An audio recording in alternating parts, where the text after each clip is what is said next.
नमस्कार दोस्तों, क्या हाल है। स्वागत है आपका Hindi novel story explainer family. यहाँ मिलेंगी आपको ऐसी कहानियाँ जो रोमांस, रहस्य और मज़ेदार ट्विस्ट से भरी होंगी। और हाँ, कहानी शुरू करने से पहले एक छोटा सा काम करना है। नीचे कमेंट सेक्शन को लेफ्ट स्वाइप करो, वहाँ मिलेगा आपको हाइप वीडियो फीचर। तो जल्दी से हाइप पॉइंट्स दे दो और हमारी मोटिवेशन को बढ़ा दो। बाकी लाइक, शेयर और सब्सक्राइब करके फैमिली का हिस्सा बनना तो भूलना ही मत। अध्याय 230। यहाँ तक कि आर्यन शर्मा भी प्रशंसा व्यक्त करने से खुद को नहीं रोक सके। पहाड़ की तलहटी में असंख्य अमर महिलाएं महान विनाश से आए विभिन्न महान देवताओं का अभिवादन कर रही थीं।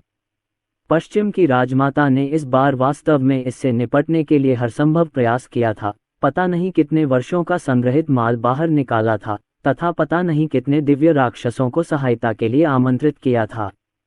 पहाड़ की तलहटी में महल जैसी पोशाक पहने, मोटी और बेहद शाही अंदाज में एक महिला खड़ी थी। यह महिला कोई और नहीं बल्कि पश्चिम की राजमाता थी। पश्चिम की रानी माँ 9 स्वर्गों की रहस्यमयी महिला के साथ बातचीत कर रही थी। जुवानु, क्या आपने संत नीलगिरी को आमंत्रित किया है? पश्चिम की राजमाता ने उत्सुकता से पूछा। 9 स्वर्गों की रहस्यमयी महिला ने पश्चिम की राजमाता की ओर हाथ बढ़ाकर एक व्यंग्यात्मक मुस्कान के साथ कहा, ये शिष्य सुवर्ण द्वीप गया और संत नीलगिरी से मिला। संत नीलगिरी ने कहा, उन्होंने कहा कि वे अपनी साधना के एक महत्वपूर्ण मोड़ पर हैं और मुझे डर है। मुझे डर है कि वे नहीं आ सकते। हालांकि संत नीलगिरी ने कहा कि वे अपने निजी शिष्यों को भेजेंगे। ओह, अपने निजी शिष्यों को भेजें? वह किसे भेजेंगे? डोबो या हम? ये सबसे अच्छा होगा यदि वह अपने महान 5वें प्रत्यक्ष शिष्य आर्यन शर्मा को भेजें। पश्चिम की राजमाता ये सुनकर थोड़ी निराश हुई कि कुलपति नीलगिरी स्वयं नहीं आएंगे, लेकिन जब उन्होंने सुना कि कुलपति नीलगिरी अपने शिष्यों को भेजेंगे तब भी उन्हें थोड़ी सी उत्सुकता महसूस हुई। खासकर जब उन्होंने आर्यन शर्मा का जिक्र किया तो वह बहुत उत्साहित हो गईं। ऐसा किसी अन्य कारण से नहीं था, बल्कि इसलिए था क्योंकि पश्चिम की रानी माँ ने सभी अमर महिलाओं को आदेश दिया था और पूरे महाविनाश में जासूस भेजे थे। 4 सागरों के ड्रैगन कबीले में पश्चिम की रानी माँ के जासूस भी थे। जासूसों की रिपोर्ट के अनुसार याओ जाति ने 4 सागरों के ड्रैगन वंश पर अपने आक्रमण का परित्याग संत नीलगिरी के 5वें प्रत्यक्ष शिष्य आर्यन शर्मा की साजिशों के कारण किया था। आर्यन शर्मा ही थे जिन्होंने याओ जाति में इतनी अराजकता और अशांति फैलाई थी। याओ जाति ने असहाय होकर ड्रैगन कबीले पर विजय प्राप्त करने का प्रयास छोड़ दिया। इसलिए पश्चिम की राजमाता ने सोचा कि यदि संत नीलगिरी को आमंत्रित न भी किया जा सके तो भी इस आश्चर्यजनक रूप से चालाक आर्यन शर्मा को आमंत्रित करना एक अच्छा परिणाम होगा। ये संत नीलगिरी ने यह नहीं बताया कि जी संप्रदाय किसे भेजेगा, इसलिए ये शिष्य नहीं जानता। 9 स्वर्गों की रहस्यमयी महिला ने अजीब तरीके से कहा। पश्चिम की राजमाता मुस्कुराईं। तभी 9 स्वर्गों की रहस्यमयी महिला ने आर्यन शर्मा और 3 शियाओ बहनों को देखा और उसकी नाजुक भौहें सिकुड़ गईं। वह धीरे से बुदबुदाई, वह यहाँ कैसे आया? क्या? पश्चिम की राजमाता चौंकी और पूछा।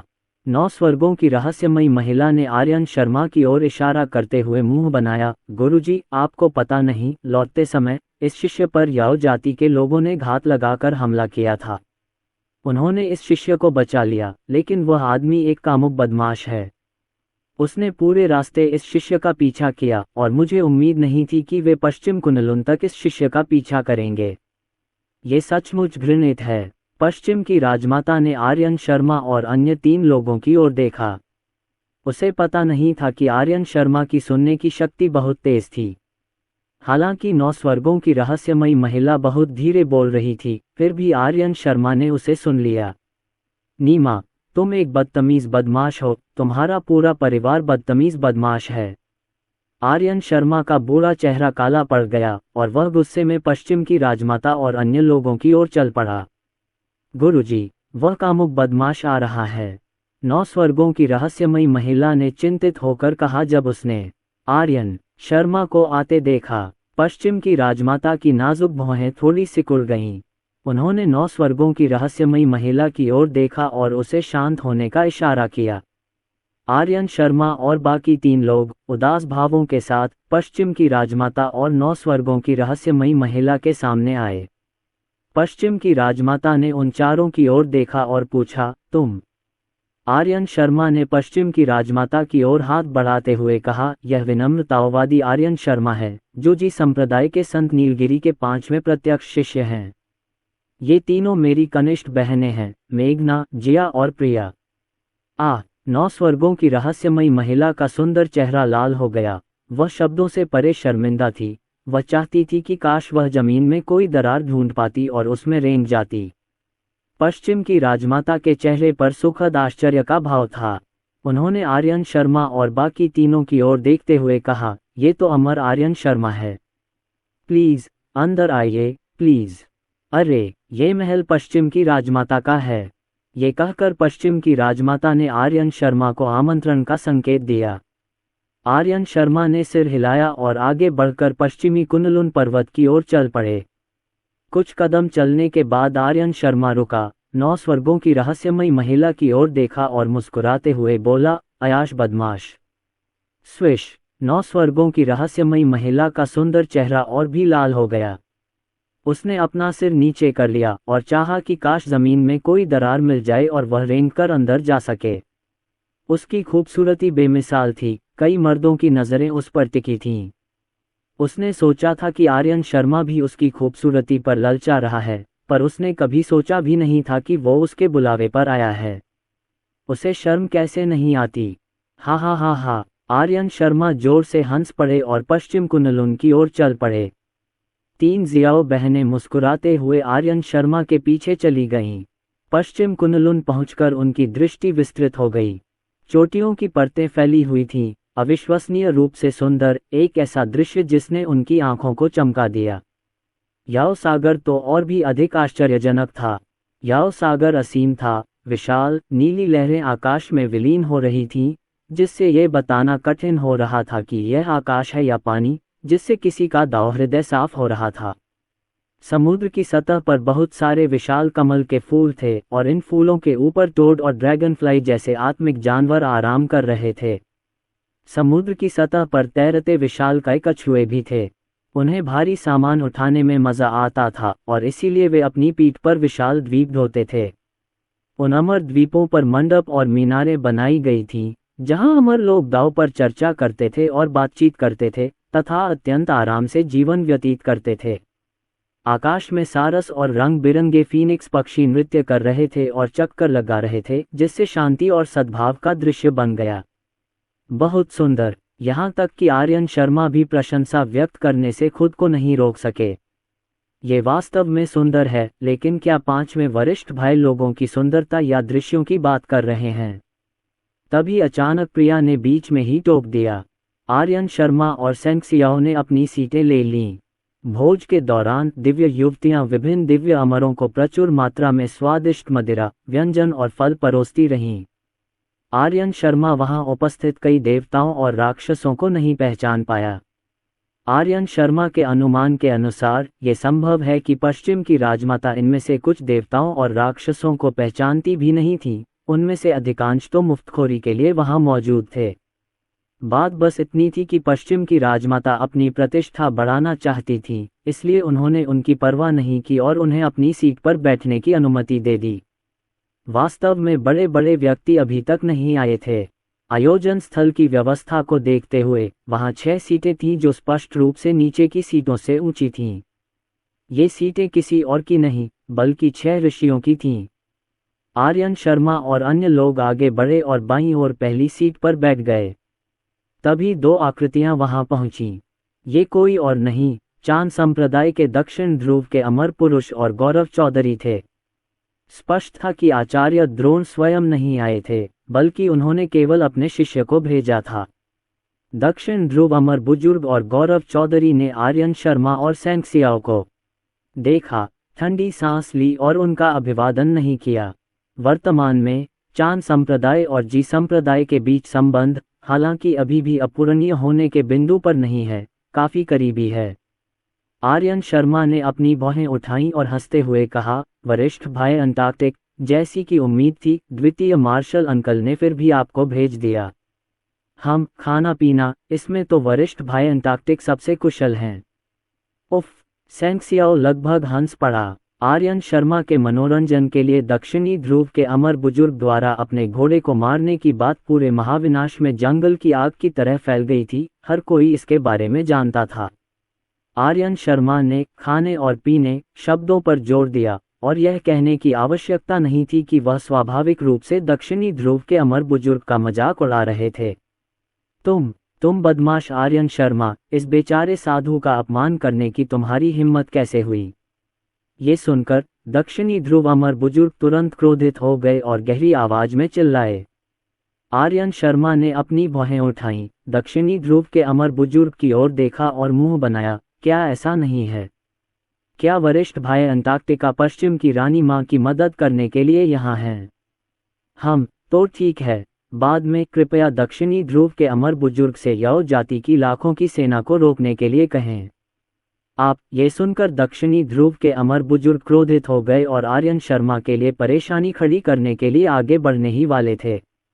पश्चिम की रानी माँ जल्दी से वहां आईं, दोनों समूहों को रोका और जल्दी से कहा, हर कोई कृपया इस रानी को कुछ सम्मान दो। तभी दक्षिणी ध्रुव के अमर बुजुर्ग आर्यन शर्मा को गुस्से से घूरते हुए वापस बैठ गए।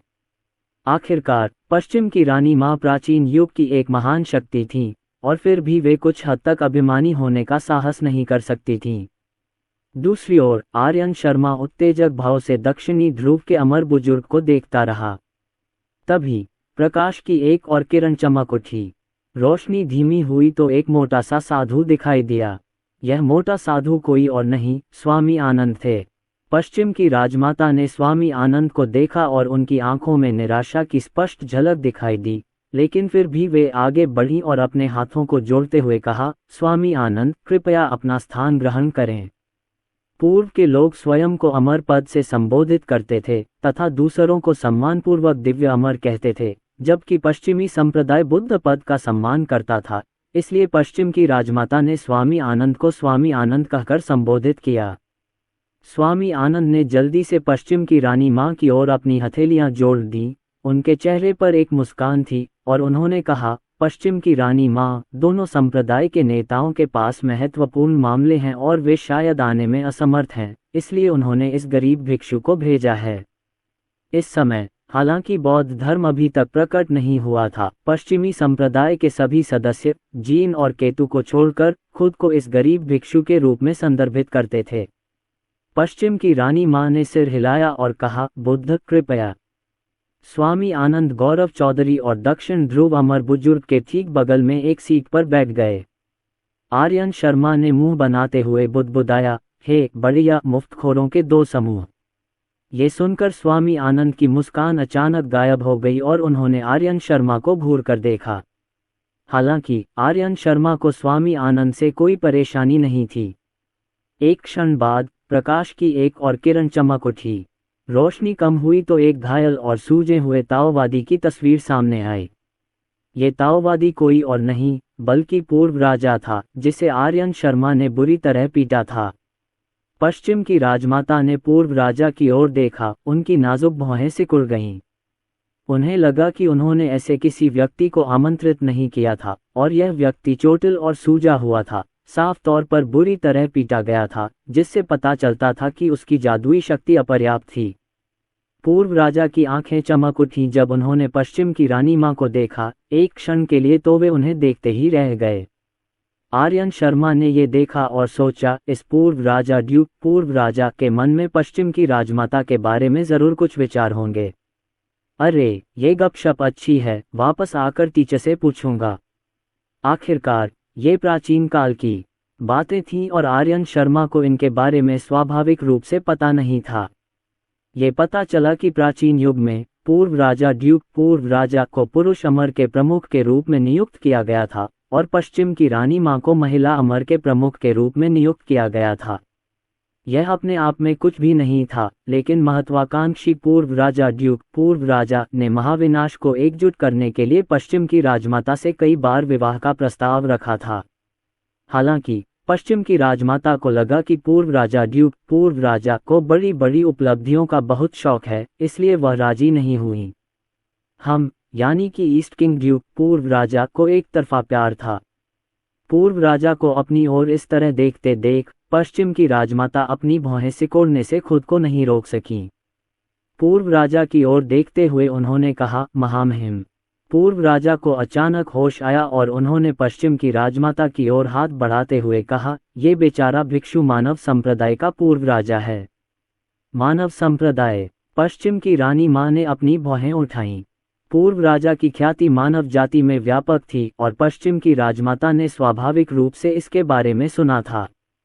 उसने कभी यह उम्मीद नहीं की थी कि पूर्व राजा मानव संप्रदाय का सदस्य होगा। पश्चिम की साथी दाऊवादी रानी माँ, ये गरीब भिक्षु पूर्व राजा ड्यूक पूर्व राजा है। तभी पश्चिम की राजमाता को पूर्व के राजा ड्यूक पूर्व राजा से एक दूरसंवेदी संदेश प्राप्त हुआ। ये सुनकर पश्चिम की राजमाता का कोमल शरीर कांप उठा और वह अविश्वास भरी नजरों से पूर्व राजा की ओर देखते हुए बोली, तुम। पूर्वा राजा ने सहयोग में सिर हिलाया। पश्चिम की साथी ताओवादी रानी माँ, कृपया निश्चिंत रहें। ये बेचारा भिक्षु जानता है कि याओ जाति आपको नुकसान पहुंचाने का इरादा रखती है, इसलिए यह बेचारा भिक्षु आपकी सहायता के लिए आया है। इस बेचारे भिक्षु ने पहले ही अपने पुराने अधीनस्थों को इकट्ठा कर लिया है। अगर याओ जाति आने की हिम्मत करती है तो ये बेचारा भिक्षु ये सुनिश्चित करेगा कि याओ जाति कभी वापस न आए। पूर्व राजा ने पश्चिम की राजमाता तक अपनी आवाज पहुंचाना जारी रखा। उफ, अब आराम करो। प्राचीन काल में याओ जाति ने तुम्हें पहले ही मिटा दिया था। इस बार तुम याओ जाति को कैसे हरा सकते हो? अगर रावण और ताइगी आ जाते तो शायद अब तक तुम बुरी तरह डर गए होते। पश्चिम की राजमाता मन ही मन बड़बड़ाईं, लेकिन बाहर से उन्होंने कुछ नहीं दिखाया। पूर्व राजा की ओर हाथ जोड़कर कहा, धन्यवाद साथी ताओवादी। आखिरकार पूर्व राजा द्वारा पश्चिम की राजमाता की मदद करना, चाहे उनकी मंशा कुछ भी हो, ईमानदार लग रहा था और भोज में शामिल उन मुफ्तखोरों से कहीं बेहतर था। पूर्व राजा मुस्कुराए, फिर पश्चिम की रानी माँ को आंख मारी और सीधे 6 ऋषियों के आसन की ओर चल पड़े। साथी ताओवादी पूर्व राजा, यह क्या है? दक्षिणी ध्रुव के अमर बुजुर्ग ने पूर्व राजा को पहचान लिया और थोड़ा भौहें चढ़ाकर पूछने से खुद को नहीं रोक सके। पूर्व राजा ने आर्यन शर्मा की ओर देखा और हंसते हुए कहा, ओह, ये बेचारा साधु बाहर जाते समय गलती से किसी चीज से टकरा गया। उफ। आर्यन शर्मा ने ये सुना और मुंह में शराब थूक दी। ये देखकर दक्षिण ध्रुव अमर बुजुर्ग की आंखों में तेज चमक आ गई और वह पहले से ही समझ गए कि पूर्व राजा के शरीर पर चोटें लगभग निश्चित रूप से आर्यन शर्मा से संबंधित थीं। पत्नी, मेरे साथ आओ। आर्यन शर्मा ने मेघना की ओर देखा और कहा। मेघना खड़ी हुई और आर्यन शर्मा के साथ बाहर चली गई। पश्चिम की रानी माँ के चेहरे के भाव तब बदल गए जब उन्होंने दोनों को जाते देखा और वे जल्दी से आगे बढ़ीं, अपने हाथों को कप में भरते हुए बोली, दो दिव्य अमर, अमरता का भोज शुरू होने वाला है। आप दोनों दिव्य अमर कहाँ जा रहे हैं? पश्चिम की राजमाता ने सोचा कि वे नाराज होकर जा रहे हैं। आखिरकार उसने आर्यन शर्मा से इस बार याओ जाति को पीछे धकेलने की बड़ी उम्मीदें लगाई थीं। अब जब आर्यन शर्मा जा रहा था तो वह चिंतित क्यों न हो। कृपया निश्चिंत रहें, पश्चिम की रानी माँ, यह विनम्र ताओवादी कुछ मामलों को निपटाने के लिए बाहर जा रहा है और शीघ्र ही वापस आ जाएगा। आर्यन शर्मा ने पश्चिम की रानी माँ की ओर देखा और अपनी आवाज प्रेषित की। तभी पश्चिम की राजमाता ने राहत की सांस लेते हुए कहा, अमर भगवान, धीरे धीरे चलें। आर्यन शर्मा और मेघना तुरंत पश्चिम कुनलुन से निकल गए और 2 प्रकाश की धारियों में परिवर्तित होकर दूर भाग गए। आधे रास्ते में मेघना ने संदेह से पूछा, पति, हम कहाँ जा रहे हैं? तांग घाटी। आर्यन शर्मा मुस्कुराए। तांग घाटी? मेघना और भी अधिक हैरान थी। फिर दोनों तांग घाटी की भूमि पर पहुंचे। तांग घाटी की यह भूमि वह थी जहां रावण ने 10 छोटे सुनहरे कौवे रखे थे। क्योंकि 10 छोटे सुनहरे कौवे अभी भी छोटे थे और अपने शरीर पर सूर्य की सच्ची अग्नि को नियंत्रित नहीं कर सकते थे, इसलिए उन्होंने गलती से स्वर्गीय न्यायालय में आग लगा दी। इसलिए लाचारी में रावण के पास छोटे सुनहरे कौवों को बाहर ही रखने के अलावा कोई चारा नहीं था और उसने तांग घाटी में एक फुसांग दिव्य वृक्ष प्रत्यारोपित कर दिया। आमतौर पर 10 छोटे सुनहरे कौवे फुसांग दिव्य वृक्ष पर रहते थे और सूर्य की सच्ची अग्नि को ग्रहण और प्रश्वास करके साधना करते थे।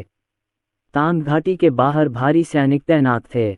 जहां तक 10 छोटे सुनहरे कौवों को सूर्य तारे पर नहीं पाला गया, तो इसका कारण ये था कि सूर्य तारे पर 10 छोटे सुनहरे कौवे सूर्य की सच्ची अग्नि को उन्मत्तता से अवशोषित करते और छोड़ते थे, बिना ये जाने कि कब रुकना है, और इस प्रकार वे स्वयं को अधिक मात्रा में खाकर मर जाते थे।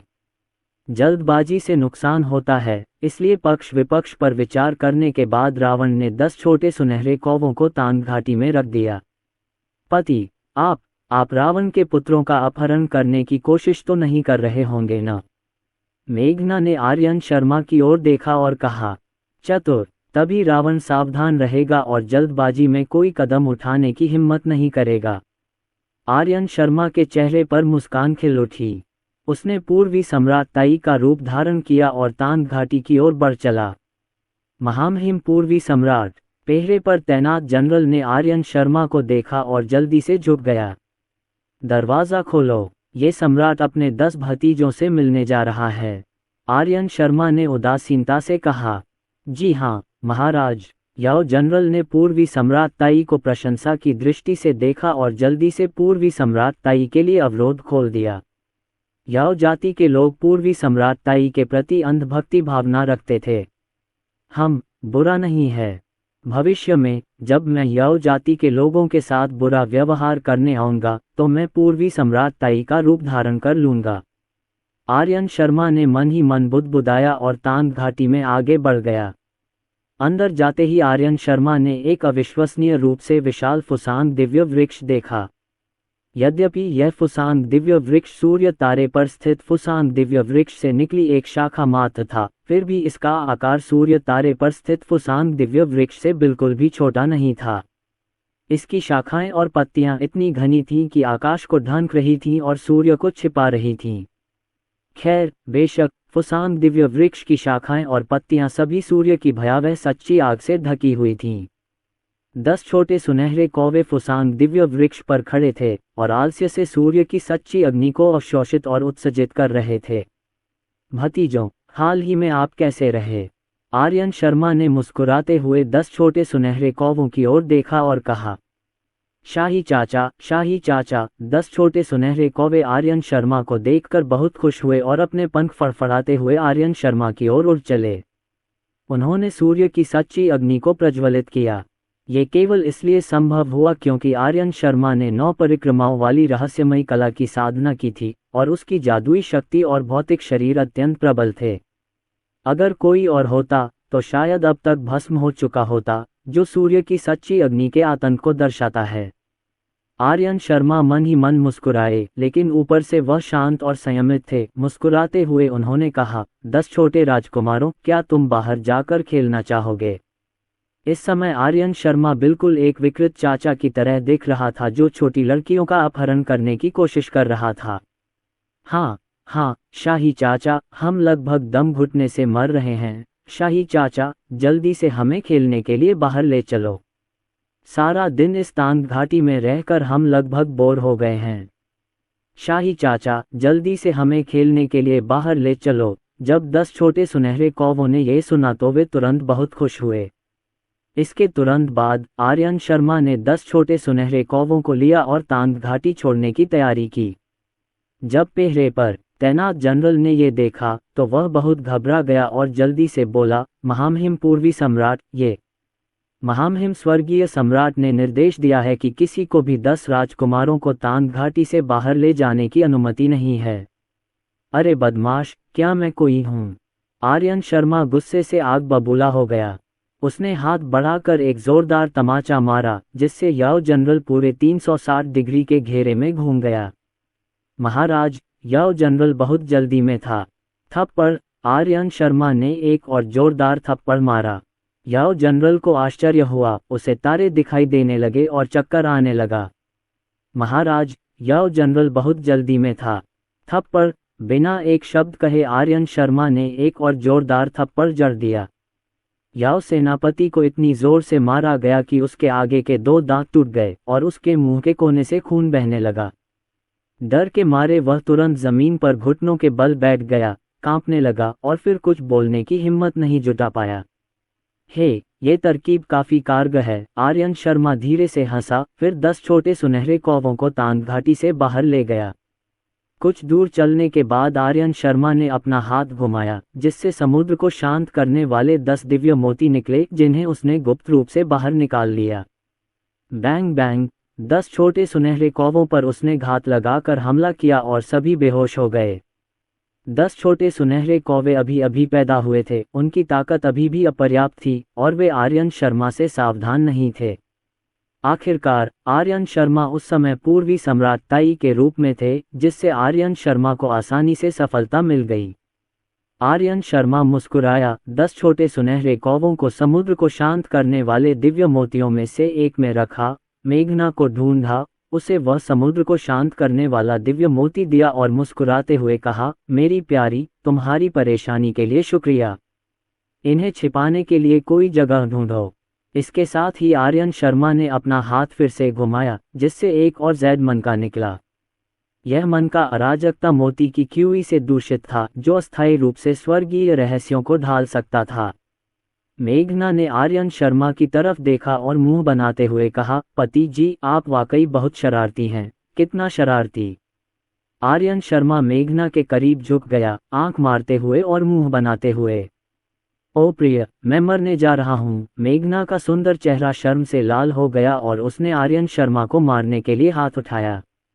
हा, आर्यन शर्मा एक तरफ हट गया, एक प्रकाश की किरण में तब्दील हो गया और पश्चिम कुनलुन की ओर बढ़ गया।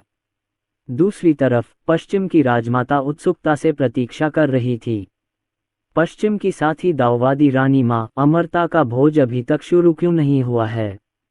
दक्षिणी ध्रुव के अमर बुजुर्ग ने चारों ओर नजर घुमाई, देखा कि आर्यन शर्मा अभी तक वापस नहीं आया है। फिर पश्चिम की राजमाता की ओर देखा और उनसे आग्रह किया, वह जल्दी मत करो, बस थोड़ा और इंतजार करो, थोड़ा और इंतजार करो। पश्चिम की राजमाता मुस्कुराईं। सभी अमरों ने ठंडी सांस ली और शाप दिया। तभी रोशनी की एक किरण चमकी, रोशनी धीरे धीरे गायब हो गई और आर्यन शर्मा का शरीर दिखाई देने लगा। आर्यन शर्मा सीधे अपनी सीट पर चले गए। जिया ने भौहें चढ़ाकर पूछा, 5वें बड़े भाई, मेरी सबसे बड़ी बहन कहाँ है? आर्यन शर्मा ने मुस्कुराते हुए कहा, आपकी बड़ी बहन को कुछ काम है और वह भी नहीं आ सकती। तो फिर मेरी सबसे बड़ी बहन अमरता का आड़ू कैसे खाएगी? प्रिया ने भौहें चढ़ाईं। आर्यन शर्मा ने आंखें घुमाईं और मुस्कुराते हुए कहा, कोई बात नहीं, कोई बात नहीं। यह मामला खत्म होने के बाद यह विनम्र दाववादी पश्चिम की राजमाता से अमरता के 180 आड़ू मांगेगा, जो तुम्हारी बड़ी बहन के खाने के लिए पर्याप्त होंगे। सभी अमर अंतहीन उपहास करते रहे। क्या आप सोचते हैं कि अमरता के आड़ू गोभी की तरह हैं कि सिर्फ 180 मांग लिए जाएं? पश्चिम की राजमाता का सुंदर चेहरा भी ये सुनकर जोर से खिल उठा। उन्होंने सभी अमरों की ओर देखा और मुस्कुराते हुए कहा, साथी दाववादियों, अमरों, ये महल घोषणा करता है कि अमरता का भोज अब आधिकारिक रूप से शुरू हो रहा है। अच्छा, सभी अमर लोग बहुत खुश हुए। इसके तुरंत बाद दिव्य युवतियां एक एक करके अमरता के आड़ू लेकर आईं। बेशक इनमें से ज्यादातर अमरता के आड़ू हर 3000 साल में पकते थे। सिर्फ कुछ ही शक्तिशाली लोग अमरता के आड़ू खा सकते थे, जो हर 6000-9000 साल में पकते थे। फिर भी सभी लोग बहुत खुश थे। सभी अमर प्राणियों ने अमरता के आड़ू खाए, ज़ेडओसपी और दिव्य युवतियों की मनोहर आकृतियों को गाते और नाचते देखा। वे इससे ज्यादा खुश नहीं हो सकते थे। पश्चिम की राजमाता ने सचमुच इस याव जाति के मामले में पूरी ताकत झोंक दी थी। कितने वर्षों में एकत्रित किए गए इतने सारे अमर आड़ू उपस्थित देवताओं और राक्षसों द्वारा मुफ्त में ले लिए गए। इससे ये स्पष्ट हो गया कि पश्चिम की राजमाता का हृदय कितना थका हुआ था। 5 प्रकार के व्यंजनों और 3 बार पे के बाद पश्चिम की रानी माँ आगे बढ़ी, सभी की ओर देखा और उन्हें प्रणाम करते हुए कहा, साथी तववादियों, सम्मानित अमर लोगों, इस महल को निश्चित समाचार मिला है कि कुछ ही दिनों में याव जाति पश्चिम कुनलुन के खिलाफ एक बड़ा हमला करेगी। ये महल आप सभी से विनम्र अनुरोध करता है कि आप मदद के लिए हाथ बढ़ाएं और पश्चिम कुनलुन को इस संकट से उबरने में सहायता करें। ये महल सदैव आभारी रहेगा। सब एक साथ हौंफने लगे। बहुत से लोग इस बात से अनजान थे कि याओ जाति पश्चिम कुनलुन पर हमला करने जा रही थी, और पश्चिम की रानी माँ के शब्दों को सुनकर वे सभी डर से पीले पड़ गए। हन्फ, अगर याओ जाति आने की हिम्मत करती है तो ये बेचारा भिक्षु निश्चित रूप से पश्चिम की राजमाता को उनका विरोध करने में मदद करेगा। हे भगवान, मेरे पेट में दर्द हो रहा है, बहुत दर्द हो रहा है, मैं इसे और सहन नहीं कर सकता। इस बेचारे भिक्षु को शौचालय जाना होगा। उनमें से एक कुटिल आंखों वाले अमर ने शुरू में धार्मिक क्रोध के साथ बात की। अचानक उसने अपना पेट पकड़ा और बाहर चला गया। हालांकि शौचालय जाने के बाद वह कभी वापस नहीं लौटा। खैर, उसने स्पष्ट रूप से भागने के लिए शौचालय से बचने का इस्तेमाल किया था। ओ प्रिय, मेरा पेट भी ठीक नहीं लग रहा है, मैं इसे बर्दाश्त नहीं कर सकता, मुझे शौचालय भी जाना है। पश्चिम की रानी माँ, मैं क्षमा चाहता हूँ, मेरी पत्नी ने बच्चे को जन्म दिया है, मुझे जल्दी वापस आना होगा।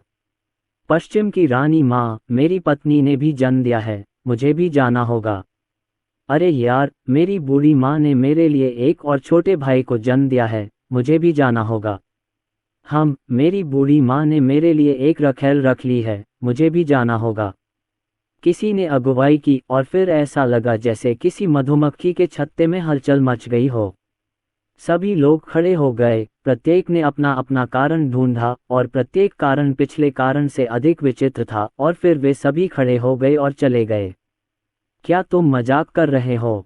ये चुड़ैल और दानव आपदा आधिपत्य का युग था। यहाँ तक कि संत भी आसानी से चुड़ैल और दानव आपदा में शामिल होने की हिम्मत नहीं करते थे, वे निश्चित रूप से मरना नहीं चाहते थे। यद्यपि किसी का खाना खाते समय किसी का मुंह छोटा हो जाता है और किसी की चीजें लेते समय किसी का हाथ छोटा हो जाता है, फिर भी पहले किसी की जान बचाना महत्वपूर्ण था। कमीने, कमीने! पूर्व राजा क्रोध से कांप रहे थे और बार बार दहाड़ रहे थे। उसके बगल में पश्चिम की राजमाता बहुत शांत थी, क्योंकि उन्हें इस दृश्य की बहुत पहले से ही उम्मीद थी।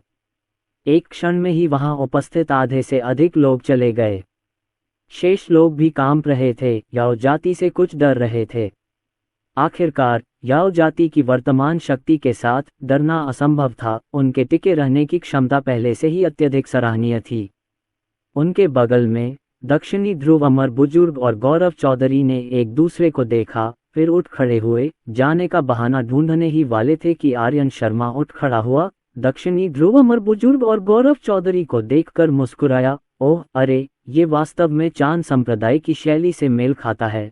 खाना पीना, फिर भागने की कोशिश करना। टीएस दूसरे मार्शल अंकल की प्रतिष्ठा आपके द्वारा पूरी तरह से बर्बाद कर दी गई है। पहले तो स्वामी आनंद भी जाने वाले थे, लेकिन आर्यन शर्मा की बात सुनकर वे वापस बैठ गए। पूर्व राजा एक बार आर्यन शर्मा के साथ खड़े होकर दोनों चांद संप्रदाय के सदस्यों को घूर रहे थे। आर्यन शर्मा, तुमने क्या कहा? गौरव चौधरी तुरंत क्रोधित हो गए और आर्यन शर्मा को घूरते हुए गहरी आवाज में चिल्लाने लगे। दक्षिणी ध्रुव के अमर बुजुर्ग ने तीव्र क्रोध से आर्यन शर्मा की ओर देखा और मुंह बनाते हुए कहा, आर्यन शर्मा, इतना व्यंग्य करना बंद करो, चलो खुलकर बात करते हैं।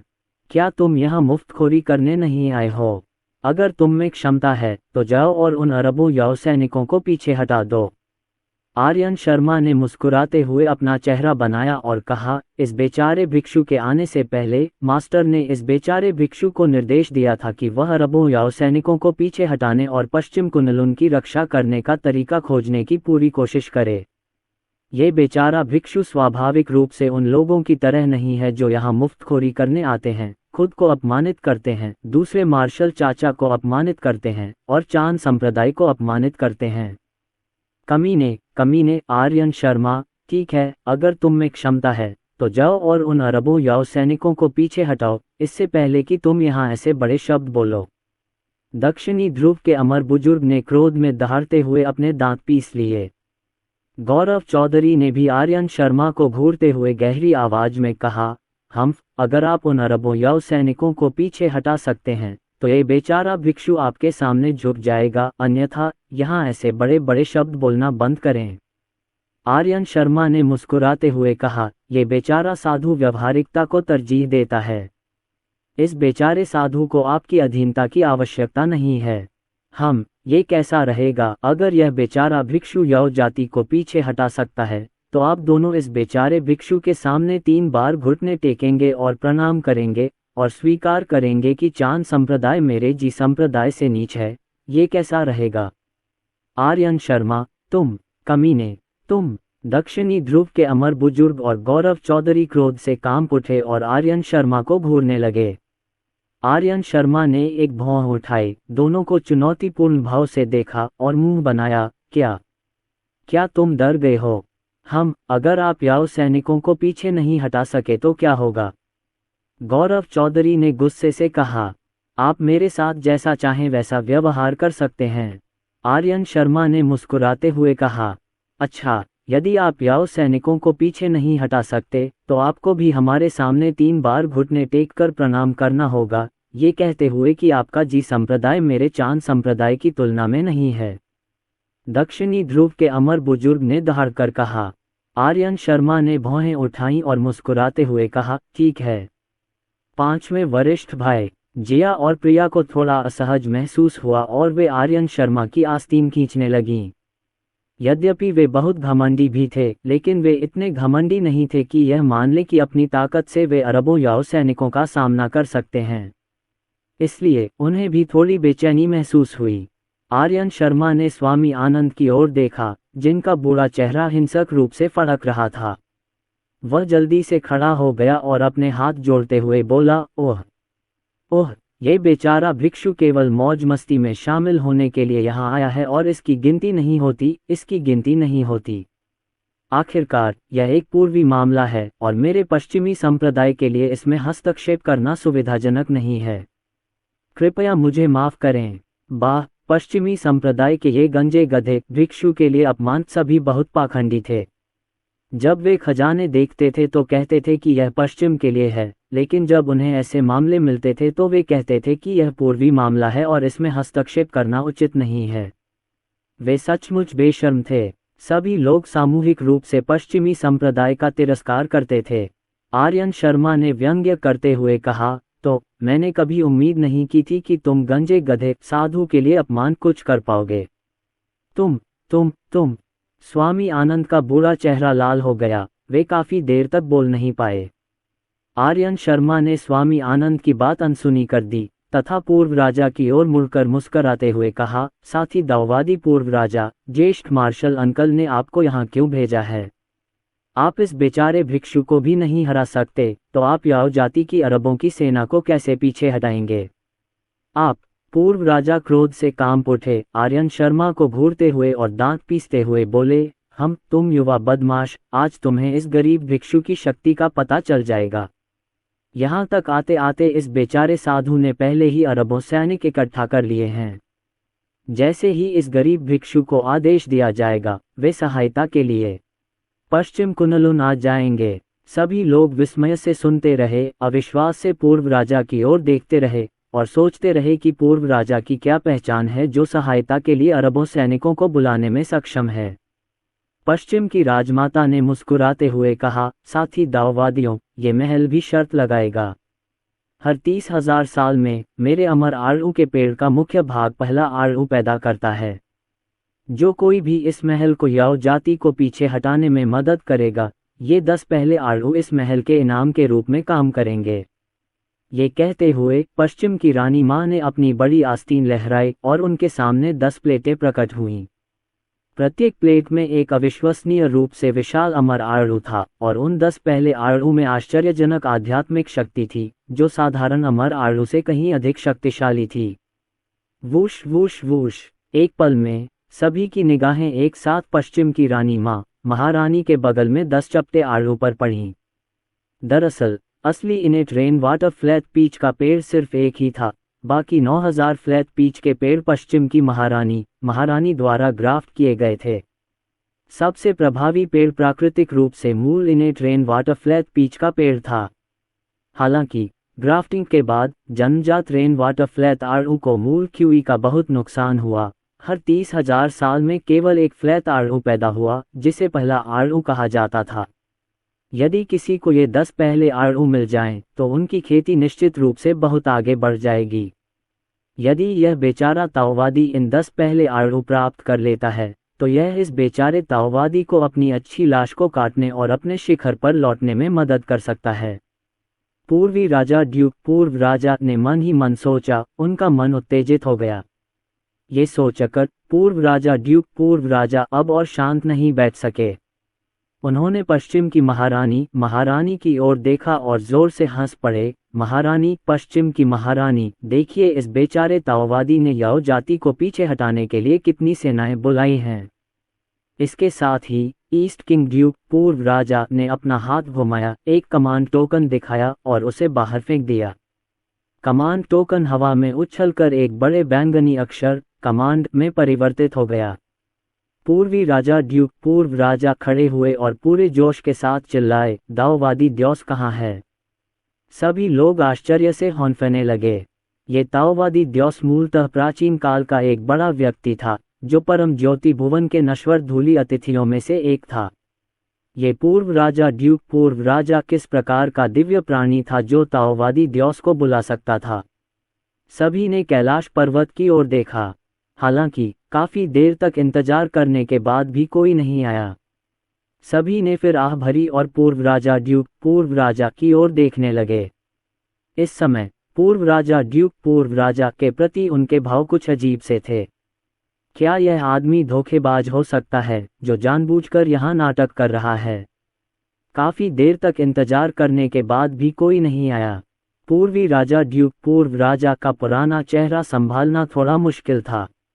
उन्होंने हलक में कुछ गटकते हुए हंसते हुए कहा, वो ताओवादी द्योस शायद अपने ताओवादी मंदिर में नहीं होगा। ये बेचारा ताओवादी किसी और को बुला लेगा।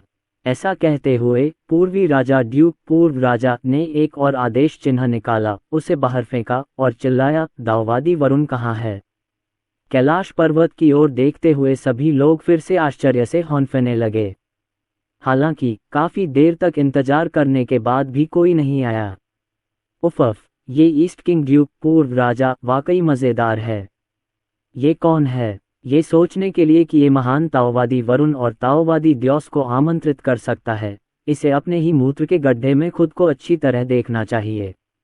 वह सचमुच बहुत मज़ेदार है। ये व्यक्ति तो बड़ा विदूषक है। मानव संप्रदाय ने ऐसा चरित्र कब उत्पन्न किया? नीलगिरी महर्षि का पुराना चेहरा शायद उन्हीं के कारण पूरी तरह लुप्त हो गया है। वाह, क्या चाले चल रहे हो? अगर तुम में काबिलियत नहीं है तो नाटक मत करो। इस बार सभी लोग तुरंत भड़क उठे और पूर्व राजा ड्यूक पूर्व राजा पर श्राप बरसाने लगे। शौयांग पर्वत पर 8 दृश्य महल में नीलगिरी महर्षि ने निगल लिया और चुपचाप अपना चेहरा ढक लिया। अब उसे पूर्व राजा ड्यूक पूर्व राजा को अमरता भोज में भेजने का पछतावा हो रहा था। ये तो ज्ञात ही है कि पूर्व राजा ड्यूक पूर्व राजा मानव संप्रदाय के नाम से जाने जाते थे, इसलिए उनकी शर्मिंदगी स्वाभाविक रूप से मानव संप्रदाय के लिए कलंक का कारण बनी। नीलगिरी महर्षि की इच्छा थी कि वह पूर्वी राजा ड्यूक पूर्व राजा को वापस खींच सकें। बूम! तभी गोली भट्टी में फिर से विस्फोट हो गया। आग की लपटें आसमान में उठी। 8 दृश्य महल को सीधे चकनाचूर कर दिया, आकाश की चोटी को उड़ा दिया और ऊंची आग की लहरें पैदा की जो पूरे शौयांग पर्वत पर फैल गईं। 8 दृश्य महल तुरंत खंडहर बन गया। खांसी खांसी खांसी। एक क्षण बाद नीलगिरी महर्षि धूल से सने हुए बाहर निकले। इसके बाद महागुरु ज्वांडू भी धूल से लथपथ नीलगिरी महर्षि को नाराजगी भरी नजरों से देखते हुए प्रकट हुए। उनकी यह नज़र मानो नीलगिरी महर्षि से पूछ रही हो, गुरुवर, आप मेरे साथ ऐसा व्यवहार क्यों करते हैं? लगातार भट्टी फटने से मेरा दिल धड़क रहा है। नीलगिरी महर्षि शर्मिंदगी से भर गए। कुनलुन शून्य। हंसी हंसी परी जिया और परी प्रिया अपने मुंह को ढकने और हल्के से हंसने से खुद को रोक नहीं सकीं। हालांकि आर्यन शर्मा की आंखें चमक उठीं और उन्होंने अपना सिर थोड़ा हिलाया। अतीत में ताओवादी वरुण, ताओवादी द्योस और अन्य लोगों के पूर्व राजा ड्यूक पूर्व राजा के साथ अच्छे संबंध थे, लेकिन समय बदल गया है। चूंकि आप पूर्व राजा ड्यूक पूर्व राजा इतनी दयनीय स्थिति में हैं, तो ताओवादी द्योस और ताओवादी वरुण आपकी आज्ञा का पालन कैसे कर सकते हैं? इसके अलावा इतने साल बीत गए हैं और ताओवादी वरुण और ताओवादी द्योस का कोई पता नहीं चला है। हो सकता है कि ये दोनों बहुत पहले ही मर गए हों। हाँ, ये बहुत संभव है कि उन्हें याओ जाति ने मार डाला हो, या शायद याओ जाति के डर से वे नश्वर दुनिया के किसी सुदूर कोने में छिपे और काम रहे हैं। वे पूर्व राजा ड्यूक पूर्व राजा की पुकार पर ध्यान कैसे दे सकते थे? पश्चिम की महारानी की आंखें भी थोड़ी धुंधली हो गईं, जिससे स्पष्ट रूप से गहरी निराशा का भाव झलक रहा था। प्राचीन काल में ये पूर्व राजा ड्यूक पूर्व राजा पहले से ही दिखावे का शौकीन था, दूसरों के सामने अपनी पवित्रता का प्रदर्शन करना पसंद करता था और अहंकारी व्यवहार करना पसंद करता था। पुनर्जन्म लेने के बाद भी वह ऐसा क्यों था? पश्चिम की महारानी स्वाभाविक रूप से उन्हें थोड़ा नीची नज़र से देखती थीं।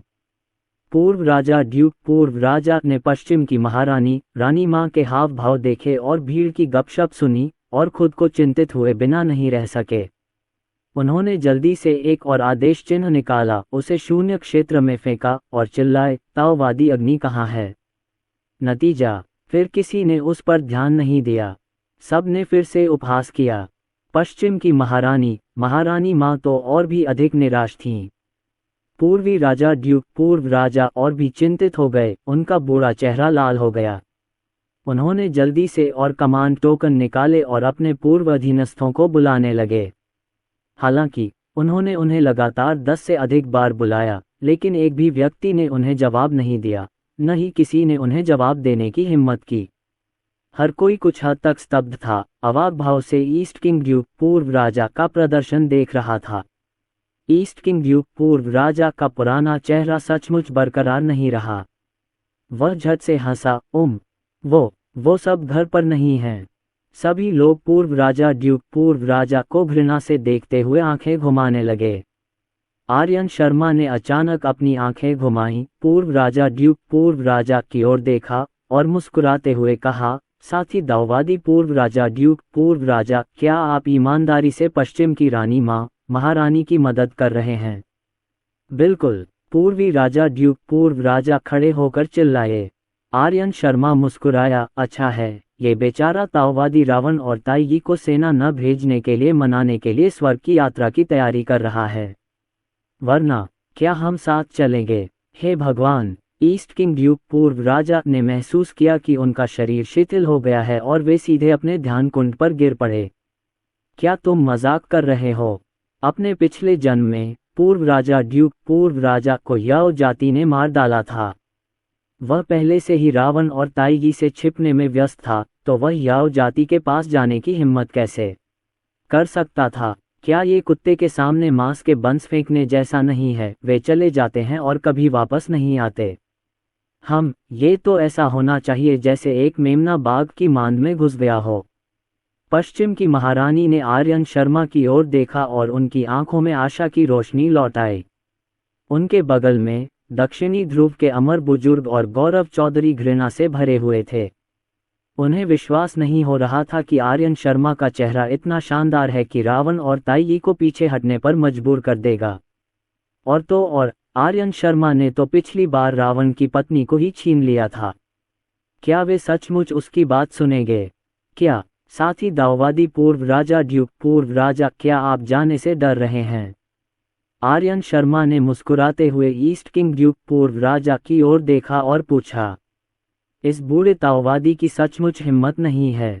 पूर्व राजा ड्यूक पूर्व राजा ने सीने में ठंडक महसूस करते हुए निगल लिया। उसने पश्चिम की महारानी की ओर मुड़कर देखा, दांत पीसते हुए आर्यन शर्मा की ओर देखा और जोर से कहा, ठीक है, अगर हम जाते हैं तो जाते हैं। इस बेचारे ताओवादी ने कितने बड़े तूफान नहीं देखे। हालांकि ये कहने के बाद पूर्व राजा ड्यूक पूर्व राजा को कुछ हद तक पछतावा हुआ। मजबूत होने की कीमत बहुत अधिक थी। ये बहुत संभव था कि वह बाघ की मांद में घुसने वाले मेमने की तरह हो और कभी वापस न लौटे। आर्यन शर्मा ने ताली बजाए और जोर से हंसे, वाह, साथी दाववादी पूर्व राजा ड्यूक पूर्व राजा में बहुत साहस है। पूर्वी राजा ड्यूक पूर्व राजा के चेहरे पर दुख था। आर्यन शर्मा ने पश्चिम की महारानी की ओर देखा और मुस्कुराते हुए कहा, महारानी, पश्चिम की महारानी, इस बारे में क्या ख्याल है? आप इस बेचारे ताओवादी के साथ स्वर्गीय न्यायालय में किसी को भेज सकती हैं जो गवाह के रूप में भी काम करेगा। अच्छा महामहिम, पश्चिम की रानी माँ ने सिर हिलाया, फिर अपने बगल में 9 स्वर्गों की रहस्यमयी महिला की ओर देखा और कहा, रहस्यमयी महिला, आप अमर आर्यन शर्मा के साथ हैं? हाँ गुरुजी। 9 स्वर्ग रहस्यमय महिला झुके। आर्यन शर्मा, 9 स्वर्गों की रहस्यमयी महिला और पूर्व राजा अपने बादलों पर सवार होकर सीधे दक्षिण स्वर्ग द्वार की ओर बढ़े। हालांकि ये यात्रा पूर्व राजा के लिए पूरी तरह से कष्टकारी थी।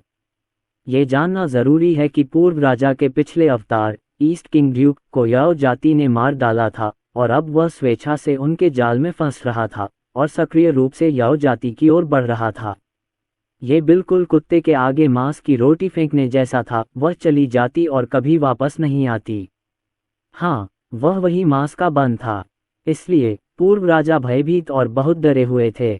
इस समय तक वे लगभग दक्षिण स्वर्ग द्वार पर पहुंच चुके थे और पूर्व राजा का पूरा शरीर अनियंत्रित रूप से कांप रहा था। उनका चेहरा राख जैसा हो गया था और उनके माथे से पसीने की बड़ी बड़ी बूंदें बारिश की तरह बह रही थीं।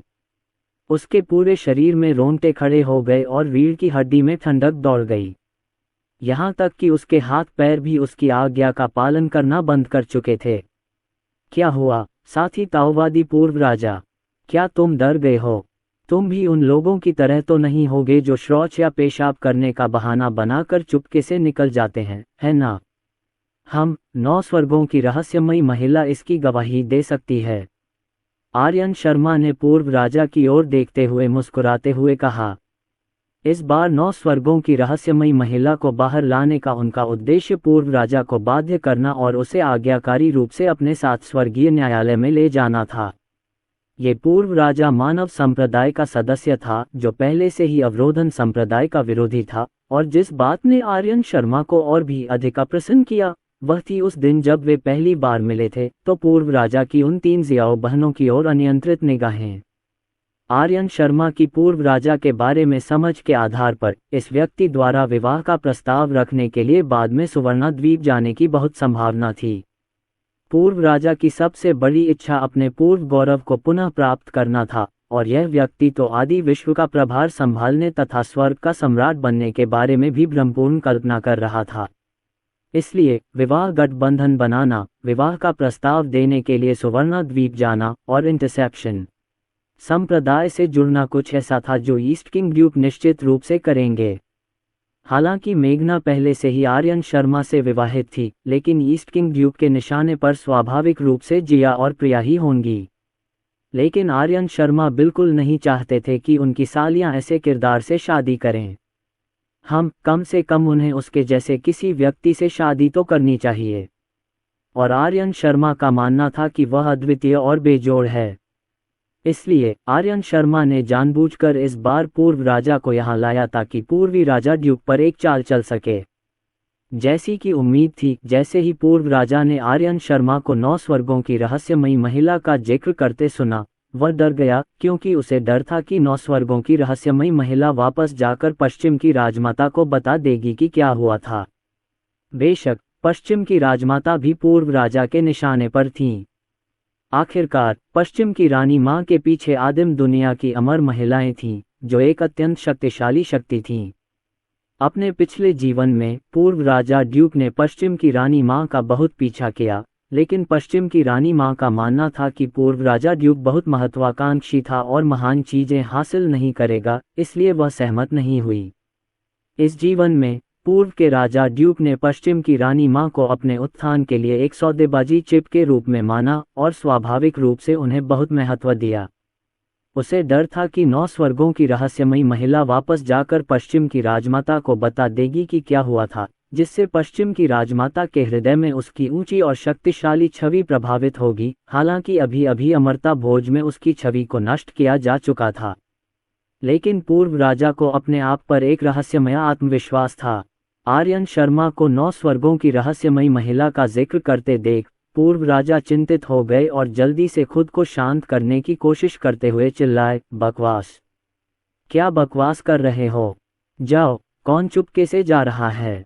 कौन आदमी नहीं है? आर्यन शर्मा ने पूर्व राजा की जांघों को गौर से देखा और मुस्कुराया, अच्छा, अगर तुम चुपके से भाग गए तो ये बेचारा दाऊवादी तुम्हें पकड़ लेगा और तुमसे आज जो कहा था उसे पूरा करवाएगा।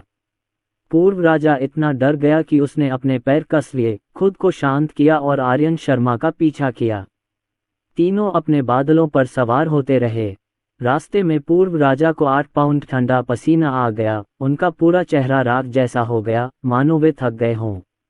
अंततः वे दक्षिण स्वर्ग द्वार पर पहुंचे और पूर्व राजा पहले से ही इतना भयभीत था कि उसका चेहरा रक्तहीन हो गया था और उसके दोनों पैर ऐसे लग रहे थे जैसे उनमें सीसा भर गया हो, जिससे वह हिलने में असमर्थ था। वहां कौन जाता है? ये स्वर्गीय न्यायालय का एक महत्वपूर्ण क्षेत्र है, बाहरी लोगों को यहाँ अतिक्रमण करने की अनुमति नहीं है। एक राक्षस सेनापति ने उनका रास्ता रोक दिया।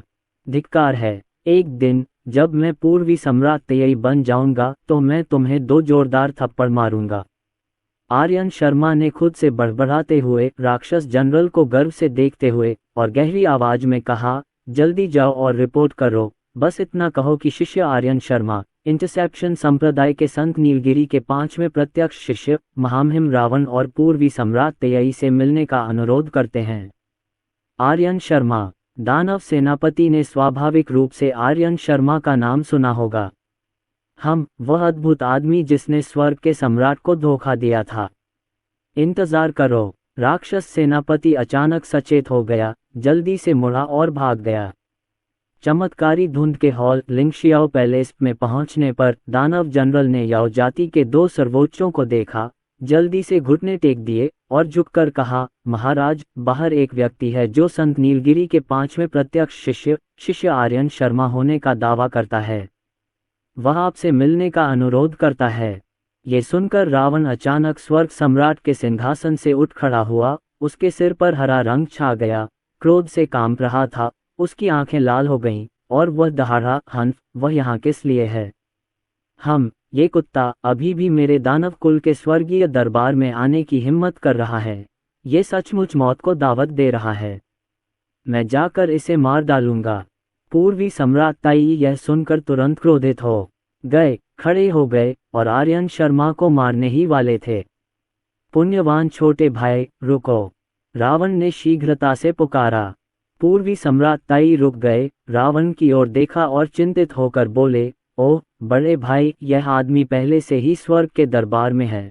अगर हम इसे अभी नहीं मारेंगे तो कब मारेंगे? यदि आप उसे मार देते हैं तो अगले ही क्षण संभवतः संप्रदाय गुरु नीलगिरी अमर संहारक तलवार दल के साथ आ पहुंचेंगे। रावण ने मन ही मन मुंह बनाया, गहरी सांस ली और कहा, पुण्यवान छोटे भाई, शांत हो जाओ। आदेश दो, उन्हें भीतर आने दो। रावण ने राक्षस सेनापति से अंतिम वाक्य कहा। राक्षस सेनापति तुरंत उठ खड़ा हुआ, रावण को प्रणाम किया और बोला, जी महाराज। ऐसा कहकर राक्षस सेनापति तेजी से अपने बादल पर सवार होकर दूर चला गया।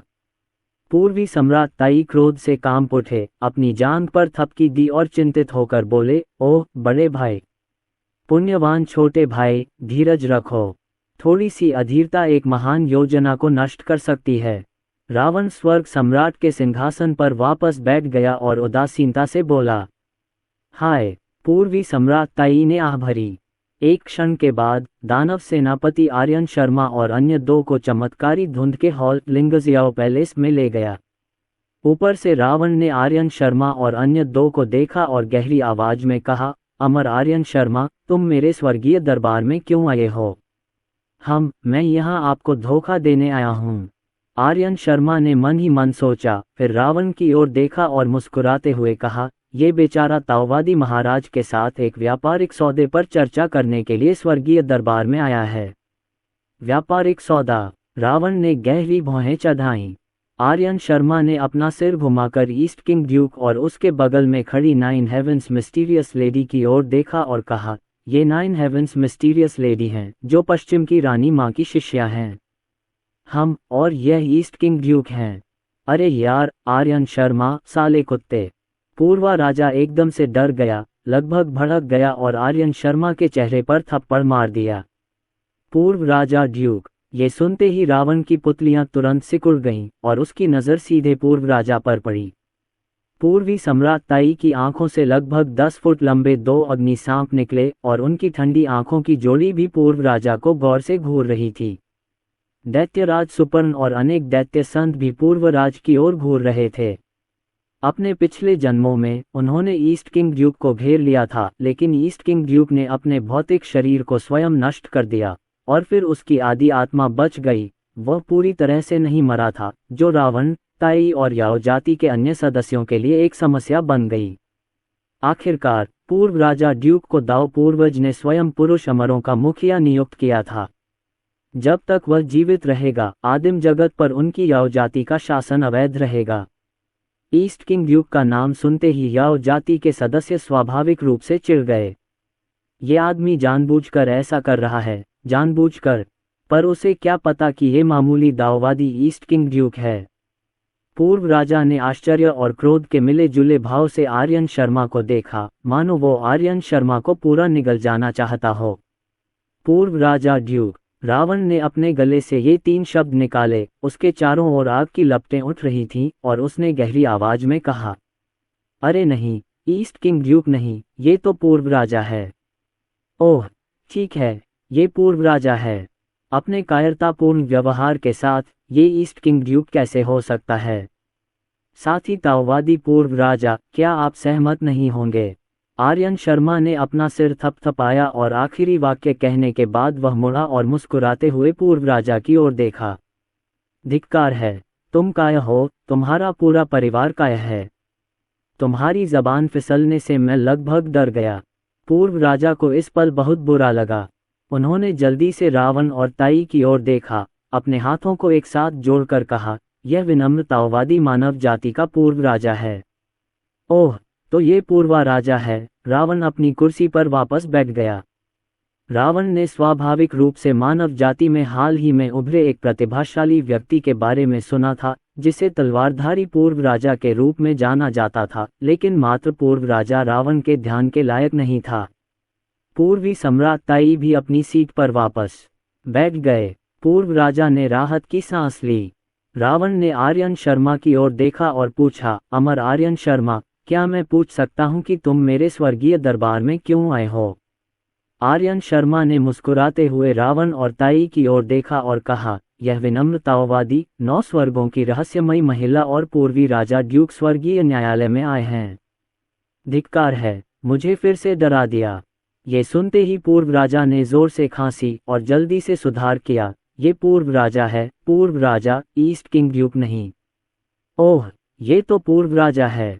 आर्यन शर्मा, मानो स्मृतिलोप से पीड़ित हों, आगे बोले, यह विनम्र ताओवादी और पूर्वी राजा ड्यूक।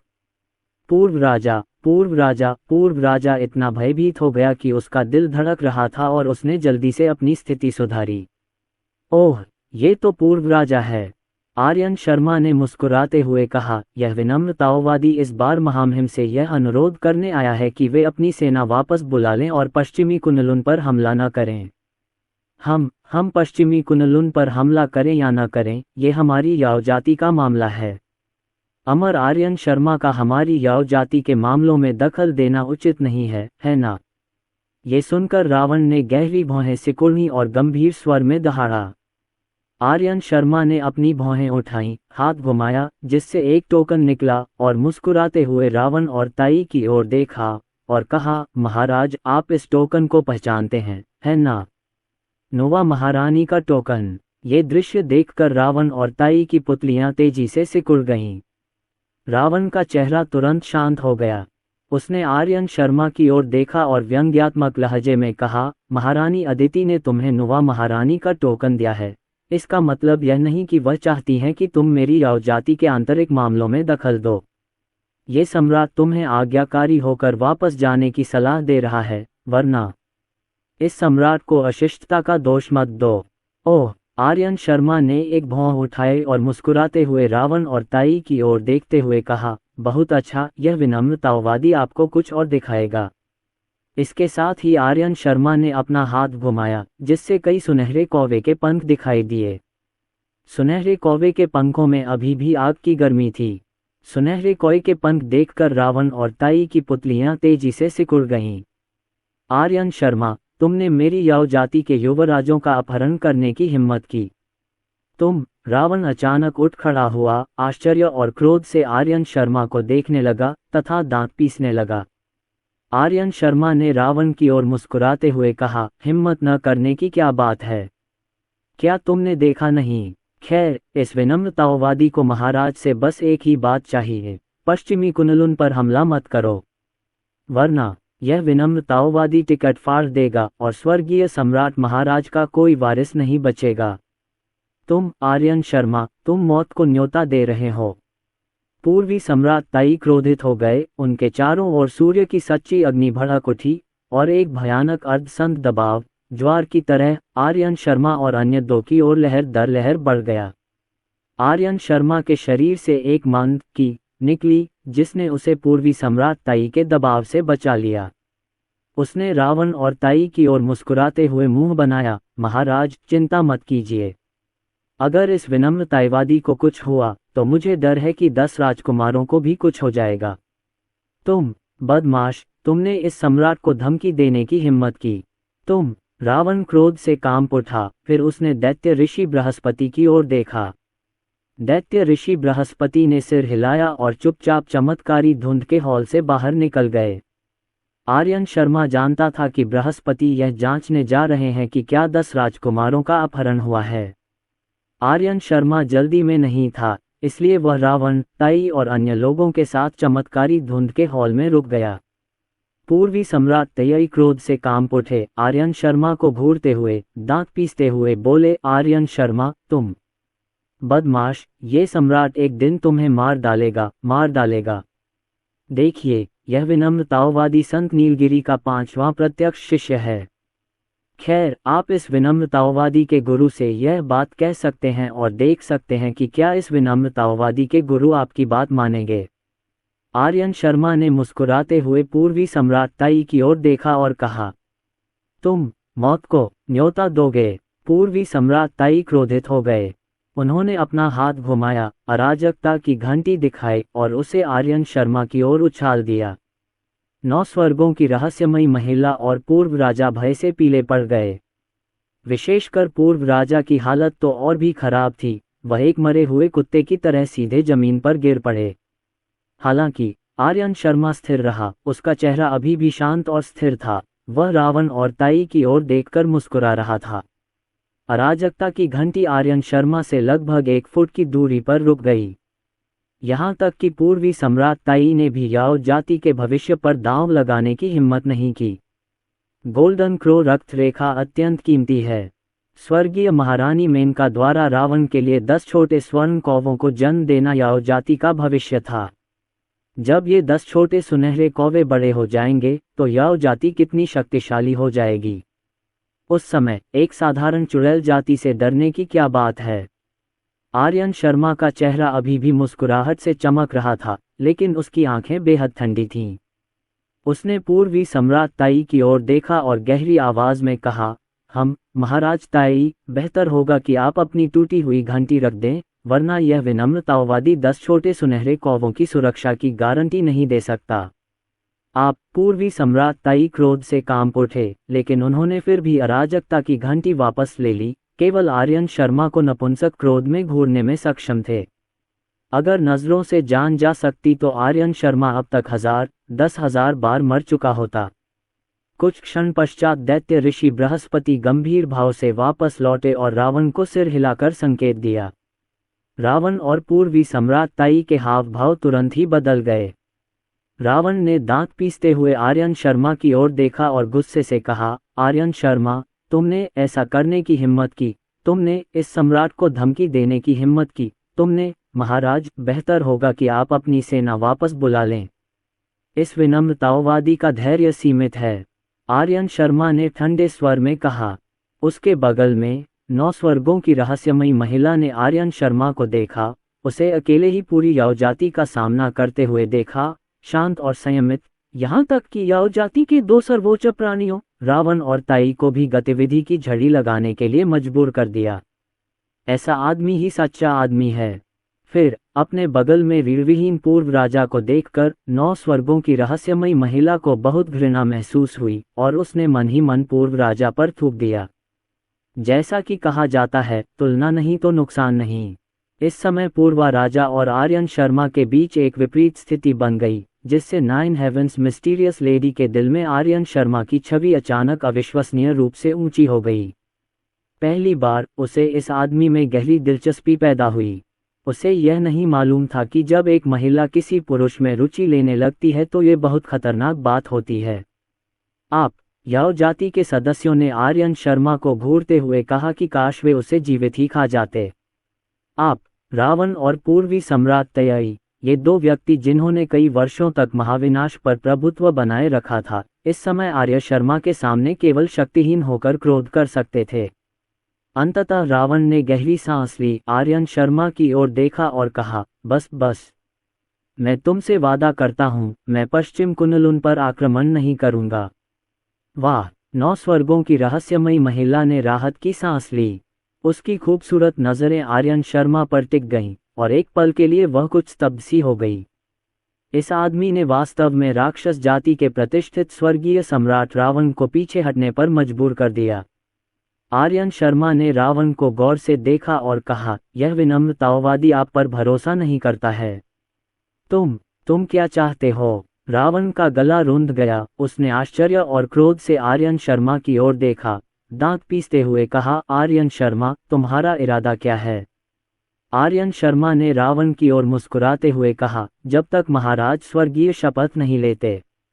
तुम बदमाश! रावण क्रोध से भर गया, इतना क्रोधित कि वह स्वर्ग सम्राट के सिंहासन से फिर से उठ खड़ा हुआ, आर्यन शर्मा को घूरने लगा और चाहा कि काश वह उसे थप्पड़ मारकर मार डालता।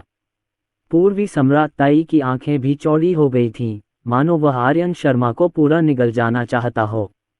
आर्यन शर्मा फिर भी शांत और संयमित रहा और इन दोनों नपुंसक रूप से उग्र लोगों को देखकर मुस्कुराया।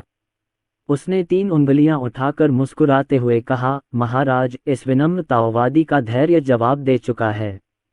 मैं 3 तक गिनूंगा। अगर आप अब भी कोई फैसला नहीं लेते तो यह विनम्र ताओवादी टिकट फाड़ देगा।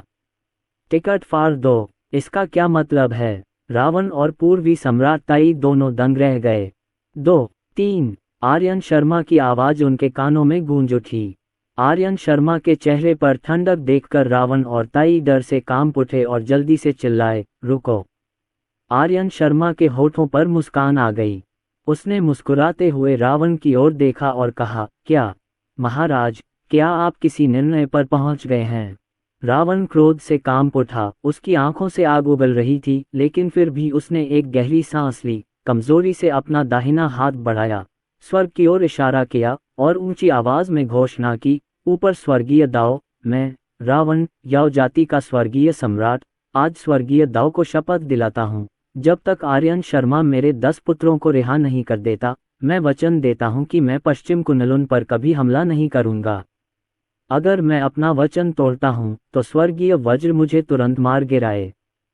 स्वर्गीय दाव इसकी गवाही देता है। स्वर्गीय दाव शपथ सफल हुई और एक मंद कर्म अवतरित हुआ, जो रावण के चारों ओर कुंडली मार गया।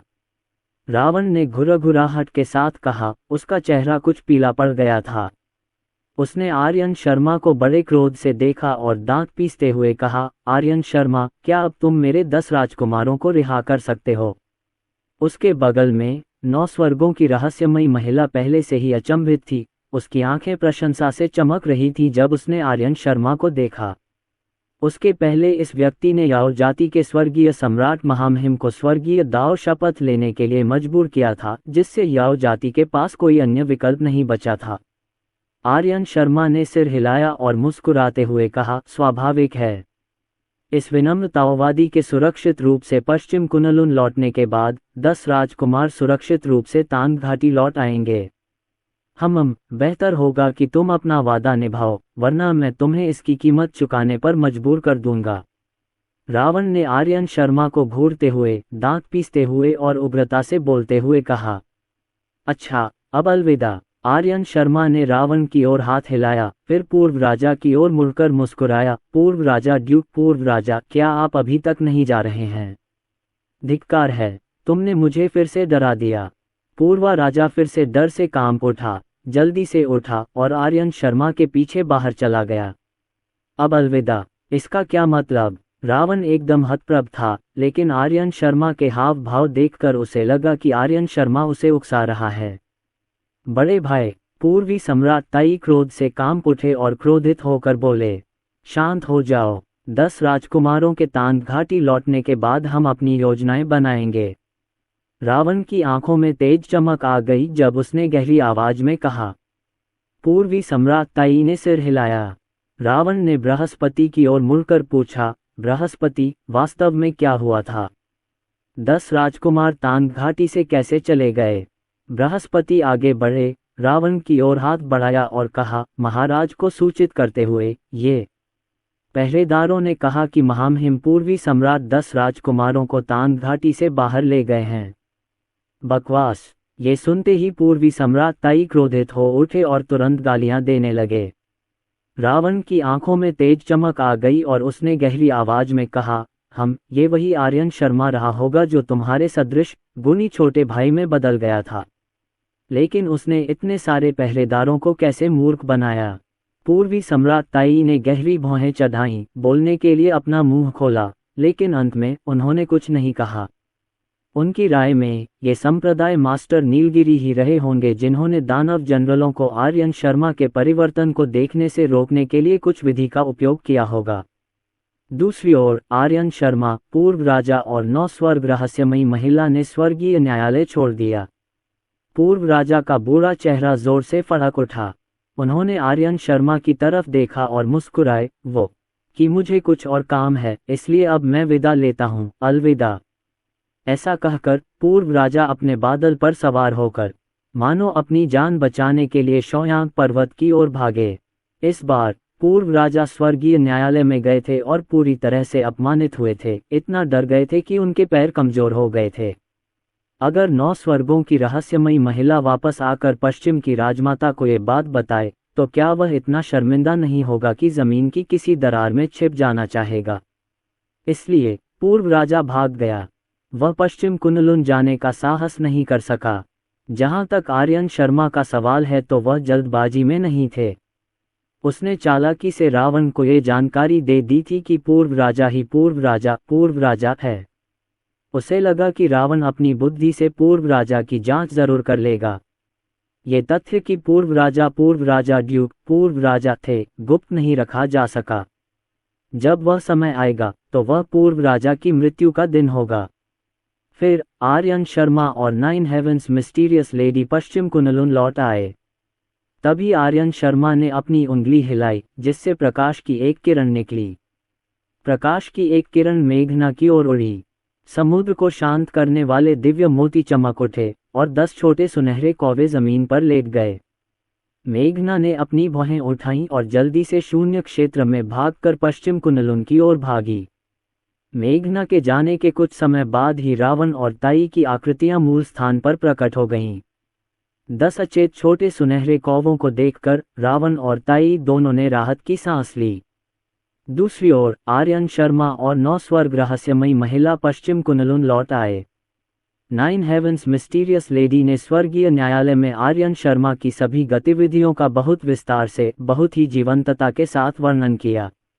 रहस्यमयी महिला, ये कैसा भाव है? तुम्हारा चेहरा मानो चीख रहा है, मुझे आर्यन शर्मा पसंद है।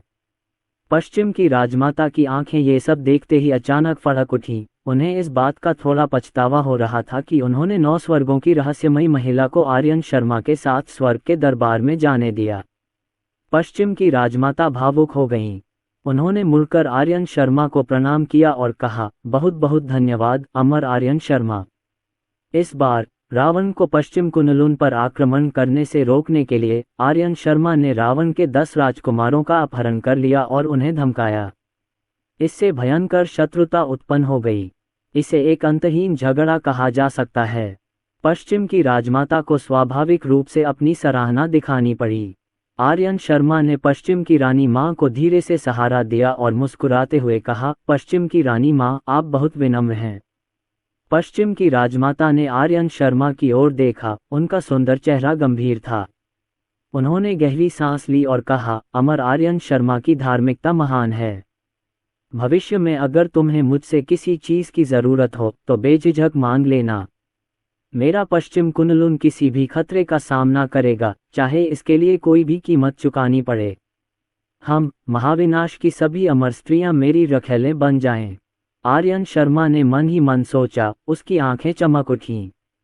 उसने पश्चिम की राजमाता की ओर देखा और मुस्कुराया, पश्चिम की राजमाता, आप बहुत विनम्र हैं। आर्यन शर्मा की पश्चिम कुनलुन यात्रा सफलतापूर्वक संपन्न हुई। पश्चिम की रानी माँ आदिकालीन विश्व में एक शीर्ष स्तरीय शक्तिशाली व्यक्ति हैं। उन्हें आकर्षित करना देवताओं के विपत्ति के निवेश के दौरान एक अतिरिक्त सहायता होगी। इसके बाद पश्चिम की राजमाता आर्यन शर्मा के प्रति अत्यंत आभारी थीं और उन्होंने उन्हें 10 प्रथम आरू भेंट किए। आर्यन शर्मा मूल रूप से पश्चिमी कुनलुन में कुछ और दिन रुकना चाहते थे ताकि इसके खूबसूरत दृश्यों और सुंदरता का आनंद ले सकें। हालांकि 3 जूनियर बहनों ने आर्यन शर्मा को कड़ी चेतावनी दी कि उसे तुरंत पश्चिम कुनलुन छोड़ देना चाहिए, क्योंकि उन्हें लगा कि पश्चिम की रानी माँ की शिष्या 9 स्वर्ग की रहस्यमयी महिला आर्यन शर्मा में असामान्य रुचि रखती है। 9 स्वर्गों की रहस्यमयी महिला ने आर्यन शर्मा को कुछ हद तक मोहित भाव से देखा।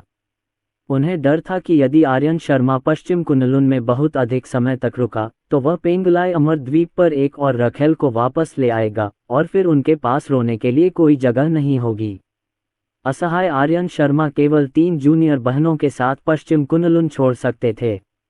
पश्चिम कुनलुन से निकलने के बाद आर्यन शर्मा ने मुस्कुराते हुए 3 जूनियर बहनों की ओर देखा। तीनों जूनियर बहनों, आपको सबसे पहले सुवर्णा द्वीप पर रिपोर्ट करने के लिए वापस लौटना चाहिए। ये बेचारा ताओवादी आदिम दुनिया से होकर यात्रा करेगा। आर्यन शर्मा ने सोचा कि चूंकि वह पहले से ही बाहर था, इसलिए वह घूम घूम कर आदि लोक में कुछ उत्पात मचा सकता था, विशेष रूप से चूंकि पूर्वी कुनलुन, आचार्य द्रोण का क्षेत्र, ज्यादा दूर नहीं था। इसलिए यदि वह उसके पास जाकर उससे नहीं उलझा तो उसे लगेगा कि वह स्वयं को निराश कर रहा है। मेघना ने आर्यन शर्मा को संदिग्ध भाव से देखा और मुंह बनाते हुए कहा, पति, आप अपने छोटे प्रेमी को ढूंढने के लिए पश्चिम कुनलुन लौटने के बारे में तो नहीं सोच रहे हैं। परी जिया और परी प्रिया ने भी आर्यन शर्मा को घूरा। उन्हें समझ नहीं आ रहा था कि वे अपनी बड़ी बहन के लिए गुस्सा हैं या अपने लिए। आर्यन शर्मा ने बेतहाशा आंखें घुमाईं, मेघना के पास झुका, उसके गाल पर हल्के से चुंबन किया और फुसफुसाया, अरे मेरी बीवी, क्या तुम्हें अपने पति पर भरोसा नहीं है? तुम सब पहले पेंगलाई अमर द्वीप वापस जाओ, तुम्हारे पति जल्द ही वापस आ जाएंगे। मेघना को ऐसा लगा जैसे उसे बिजली का झटका लगा हो। उसका पूरा शरीर कांप उठा, उसका दिमाग शून्य हो गया और लाल चेहरे के साथ उसने आज्ञाकारी ढंग से सिर हिलाया और कहा, ओह पतिदेव, जल्दी वापस आ जाओ।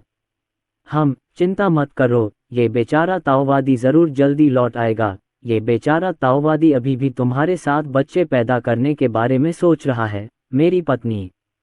आर्यन शर्मा ने मुस्कुराते हुए कहा। फुश, मेघना का सुंदर चेहरा तुरंत और भी लाल हो गया। हा हा हा, आर्यन शर्मा जोर से हंसते हुए मुड़े और चले गए। उसके पीछे जिया और प्रिया की आवाजें सुनाई दे रही थीं, जो मेघना पर अपने रुख पर अडिग न रहने के लिए गुस्सा थीं। ओह बड़ी बहन, आप उस विकृत जीजा पर कैसे विश्वास कर सकती हैं?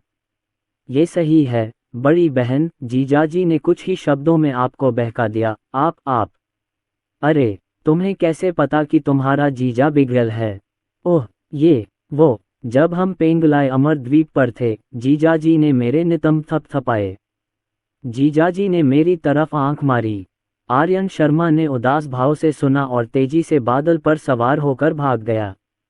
ये कुनलुन, जिसे 10,000 पर्वतों के पूर्वज के रूप में जाना जाता है, आदि विश्व का दूसरा दिव्य पर्वत है, जो स्वर्ग के स्तंभ माउंट बुजो के बाद दूसरे स्थान पर है। आर्यन शर्मा ने कैलाश पर्वत की सुंदर दृश्यावली का आनंद लेते हुए इसकी यात्रा की और अत्यंत प्रसन्नता का अनुभव किया। अरे, उस समय मास्टर गुस्से में कैलाश पर्वत क्यों छोड़कर चले गए थे? सच में, अगर उन्हें जाना ही था तो दूसरे मार्शल अंकल को भगा देना चाहिए था। आर्यन शर्मा ने मन ही मन बड़बड़ाते हुए कहा। नीलगिरी के प्रति कुछ नाराजगी थी कि वह अधिक मुखर नहीं हो रहा था। यदि वह नीलगिरी संप्रदाय के गुरु होते तो निश्चित रूप से कैलाश पर्वत नहीं छोड़ते। यदि उन्हें जाना ही पड़ा तो वे आचार्य द्रोण को भगाने का कोई रास्ता खोज लेते। जब वह चल रहा था, आर्यन शर्मा को अचानक एक विचार आया। उसने सामने देखा और उसकी आंखों में एक हल्की बैंगनी रोशनी चमक उठी। वह है। आर्यन शर्मा ने आगे आसमान में बैंगनी रंग की रोशनी को उड़ते देखा, लेकिन किसी ने शक्तिशाली साधनों का उपयोग करके उसे छिपा दिया था, जिससे उसे संदेह हुआ।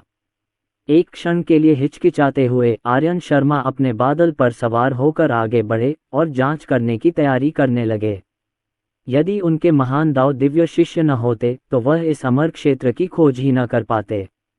मोर्चे पर पहुंचने पर आर्यन शर्मा को एक बाधा महसूस हुई। आर्यन शर्मा ने एक हल्की सी विस्मयादिबोधक ध्वनि निकाली, शक्ति के नियम को सक्रिय किया, अपनी आवृत्ति को अवरोध के अनुरूप समायोजित किया और फिर सीधे उसके पार कदम रखा। अंदर आर्यन शर्मा ने आध्यात्मिक सार, हरी भरी हरियाली और प्रचुर आध्यात्मिक क्यूई से भरी एक अमर गुफा देखी। शुभ पशु पहाड़ों में दौड़ते और खेलते थे और आध्यात्मिक शक्ति इतनी प्रचुर थी कि वह तरल हो गई थी, जिससे एक घुमावदार महान नदी बन गई थी। ओह, इस अमर लोक में सचमुच इतनी प्रचुर आध्यात्मिक शक्ति है। ये स्थान आखिर है क्या? आर्यन शर्मा की सांसें तेज होने लगीं और फिर वह अमर पर्वत के चारों ओर घूमने लगा। तभी आर्यन शर्मा को एक सीमा चिन्ह मिला और 3 बड़े अक्षर युजिंग माउंटेन दिखाई देने लगे। हे भगवान, ये युजिंग पर्वत है। संत बनने से पहले दाव पूर्वज का दाव क्षेत्र। आर्यन शर्मा की पहली प्रतिक्रिया मुड़कर चले जाने की थी। यदि दाव पूर्वज को पता चल गया कि वह उनके दाव क्षेत्र में प्रवेश कर चुका है, तो क्या दाव पूर्वज उसे जीवित ही खाल नहीं उतार देंगे? हालांकि कुछ कदम चलने के बाद आर्यन शर्मा रुक गए। हे, मेरे पास अराजकता मोती मेरी रक्षा कर रहा है, इसलिए भले ही मैंने युजिंग पर्वत खाली कर दिया हो, दाव पूर्वज को शायद पता नहीं चलेगा, है ना? उस समय मैं बस थोड़ी पैंतरेबाजी करूंगा, एक बलि का बकरा ढूंढूंगा। ये सौदा एक पत्थर से 2 पक्षियों को मारने जैसा है। आर्यन शर्मा के मन में शरारती विचार उमड़ पड़े। उसका मन साफ हो गया, और हालांकि उसका दिल उसे जाने से मना कर रहा था, उसके पैर बहुत ईमानदार थे। वह मुड़ा और युजिंग पर्वत की ओर चल पड़ा। अमर गुफा के सामने पहुंचने पर आर्यन शर्मा ने ऊपर देखा और अमर गुफा की पट्टिका पर 3 दाव अक्षर बैंगनी स्वर्ग गुफा लिखा हुआ देखा। आर्यन शर्मा मुस्कुराया और सीधे गुफा में चला गया। गुफा में प्रवेश करते ही आर्यन शर्मा की सांसें तेज होने लगीं और उसकी निगाहें अचानक जम गईं, क्योंकि उसके सामने ही एक बेल थी और उस बेल ने दीवारों को ढक रखा था और उस पर रक्त लाल फल लग रहे थे। ये है असुर फल। आर्यन शर्मा इतना उत्साहित था कि उछल पड़ा। वह सीधा आगे बढ़ा, अपनी बड़ी आस्तीन लहराए और सीधे सारी असुर लताओं को इकट्ठा कर लिया। यह असुर फल बेहद कीमती है। किंवदंती है कि इसे खाने से कुछ ही समय में व्यक्ति की ताकत आसमान छूने लगती है। आर्यन शर्मा के अनुमान के अनुसार अगर वह अभी असुर फल खा ले तो वह अस्थायी रूप से अर्धसंत स्तर पर पहुंच जाएगा। ये कहा जा सकता है कि यह असुर फल एक चमत्कारी आत्मिक फल है जो विशेष रूप से युद्ध के लिए उत्पन्न हुआ है। बात बस इतनी सी है कि इस असुर फल को खाने के बाद उसे आश्चर्य हुआ कि क्या इसका कोई दुष्प्रभाव होगा। आर्यन शर्मा अंदर की ओर आगे बढ़े और अमर गुफा धुंधली होती गई। इसके तुरंत बाद आर्यन शर्मा ने सामने से एक धुंधली रोशनी आती देखी। आर्यन शर्मा ने अपनी तेज धड़कती हुई दिल की धड़कन को दबाते हुए अंदर चलना जारी रखा और फिर उसने दीवार में एक मुट्ठी के आकार का नीला मोती जड़ा हुआ देखा। यह एक स्टार पल है। आर्यन शर्मा का छोटा सा दिल असहयोगपूर्वक 2 बार धड़क उठा। हे भगवान, ये दाव पूर्वज तो अमानवीय रूप से असाधारण है, वास्तव में प्रकाश के लिए एक उच्च श्रेणी के जन्मजात आत्मा खजाने का उपयोग कर रहा है। आर्यन शर्मा ने अपने दिल में गुस्से से शिकायत की, फिर आगे बढ़ा, स्टार पल को उखाड़ा और उसे अपनी जेब में डाल लिया। फिर आर्यन शर्मा आगे भी अंदर की ओर चलते रहे। तभी आर्यन शर्मा को फिर एक छेनी दिखाई दी और उसकी पुतलियां तेजी से सिकुड़ गईं। वह चिल्लाया, ये धरती चीरने वाली छेनी है। अमानवीय रूप से फिजूल खर्ची, अमानवीय रूप से फिजूल खर्ची। ये बूढ़ा बदमाश दाव पूर्वज बस बहुत अमीर है। जाते समय वह इतना आलसी था कि उच्च स्तरीय जन्मजात आत्मा का खजाना भी नहीं ले पाया। आर्यन शर्मा ने बड़ी मुश्किल से निगला और धरती चीरने वाली छेनी लेने के लिए आगे बढ़ा। फिर आर्यन शर्मा अंदर की ओर आगे बढ़ता रहा।